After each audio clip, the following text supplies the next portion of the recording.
Hello, it's Alex here, otherwise known as Zander, from my page on Zander on YouTube. We're going to do a series on how to use Allegro in programming for Microsoft Visual Studio 2010. I'm going to start off by showing you how to link it on. Then the following weeks I'll show you more fun activities, and hopefully we'll be able to write a game with it. Like I said, I'll start off with showing how to download Allegro 5 and how to link it in. Alright, let's get started.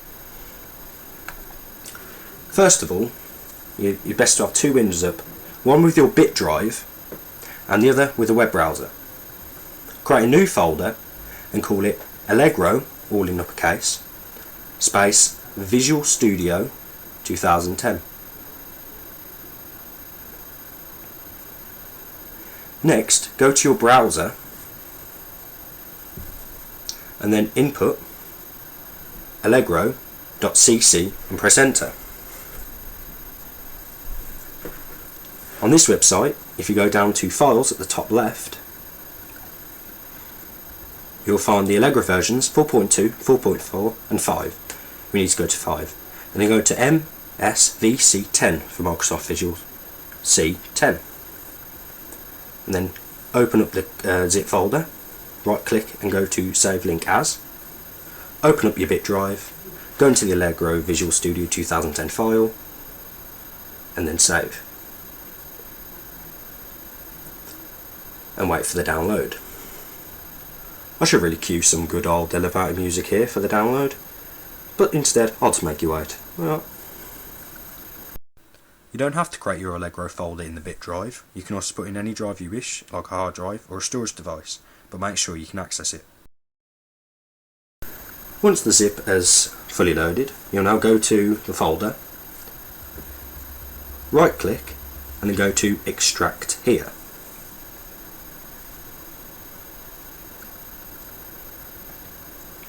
Once that is all done, you can go into that folder, take the bin, include and library file, and then just cut them.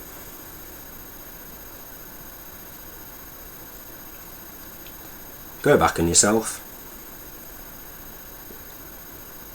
and then paste them back into that folder.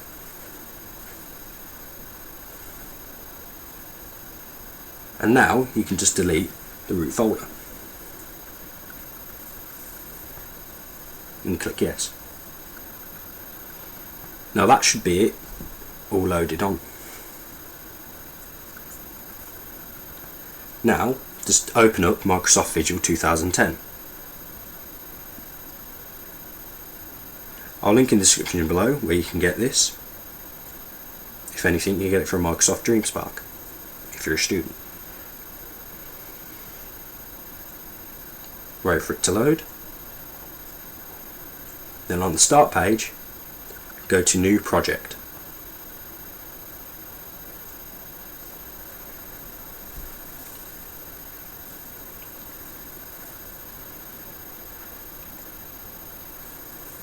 Open up the Visual C++.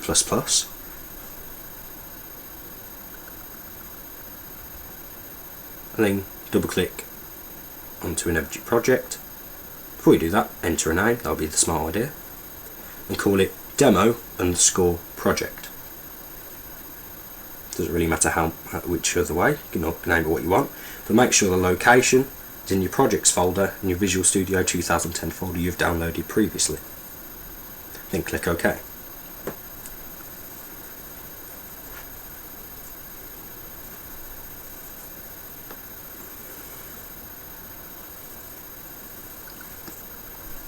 First of all, you want to right click on your source files, go to Add, New Item, or Control Shift and A. Add a new .cpp file and just simply call it main.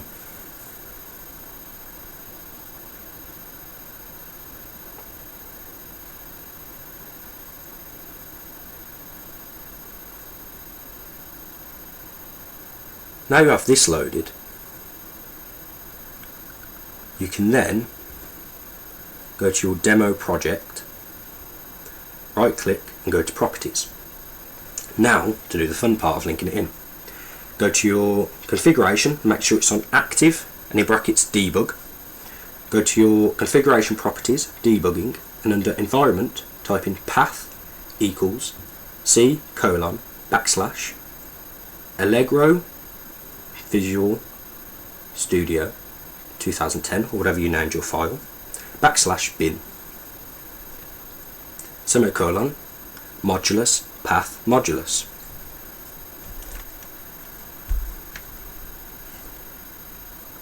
Next, go to your C/C++ and in additional include directories type in C colon backslash your folder name backslash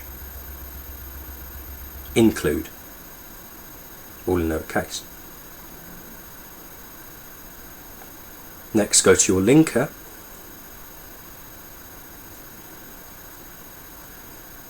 and in additional library directories type in C backslash your folder name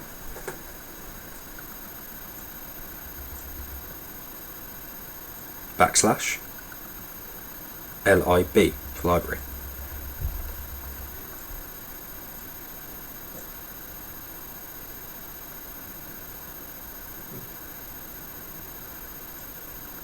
Next, you want to go to input and then additional directories, get the drop down menu and go to edit.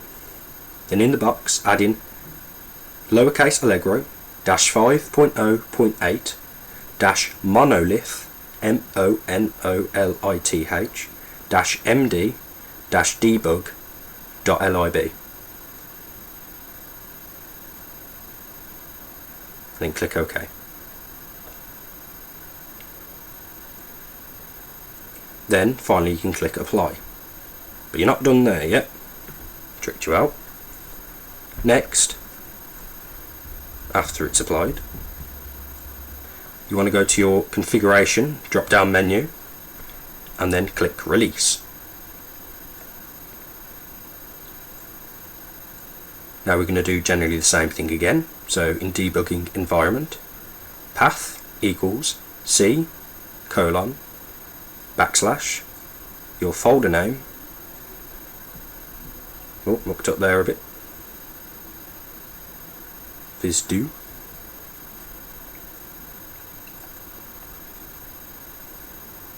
Backslash bin semicolon modulus path modulus.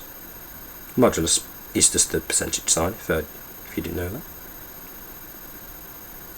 Next, go into C/C++ and in the additional include directories once again C colon backslash your folder name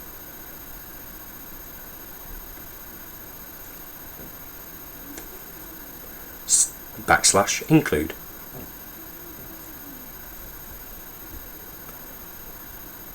Now go back to linker in general and find additional library directories, then put in C colon backslash your folder name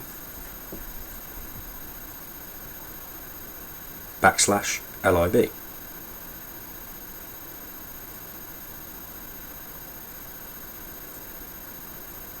Go into your input and the additional dependencies. This time it's a slight change. Allegro -5.0.8 monolith -md.lib, a non-debug version. Then click OK. And finally you can click apply. And that's not it. No, I'm joking. That's about it. So you can close it down. Hopefully you can get you there. Now we can start on the main file. First we'll do an include. We'll include a special Allegro library. There should be a folder ready called Allegro 5. So if you want to double click that, you'll come up with Allegro 5 and a backslash. Now after that we can go to, if we can find it, allegro.h. This is the main Allegro header file. And close the chevron. Start off with int main open close brackets and then fixate your curly brackets.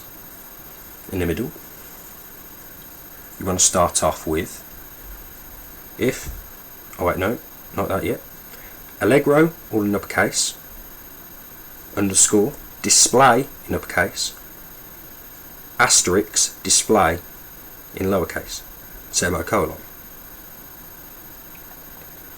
Underneath, put if not AL underscore init, open close bracket, and close bracket again. The only problem is it's getting confused with my Microsoft Visual Studio 9, so it should work on yours. Just ignore the red squiggly line. No one likes the red squiggly lines. Programming nightmare.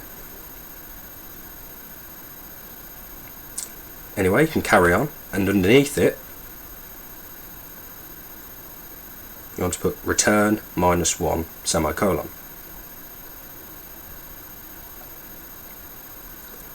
Now you want to put display equals AL underscore create underscore display, open bracket,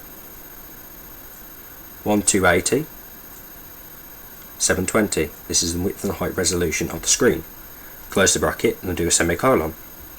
Underneath put if not display, then return -1. You finish off with AL clear to clear, AL underscore map underscore RGB. I'll actually go back here and instead of clear put colour, the American spelling, I don't know why. Then in brackets put 255.0, comma 0, comma 255. This is magenta, the most commonly unused colour, so it's the best for transparency. Underneath, AL underscore flip underscore display, open close brackets, semicolon. Now it should be ready to set up. If all this code works and it's all linked in, and you'll be good to go. And if you want to try anything else out, like a side-scrolling shooter game, then visit www.fixedbyproximity.com for more fun tutorials. Otherwise follow mine. I like mine. They're a bit long, but they're good. Right, okay, so this should all work now. Hopefully it does. This has been Zander, and, well, have a good day.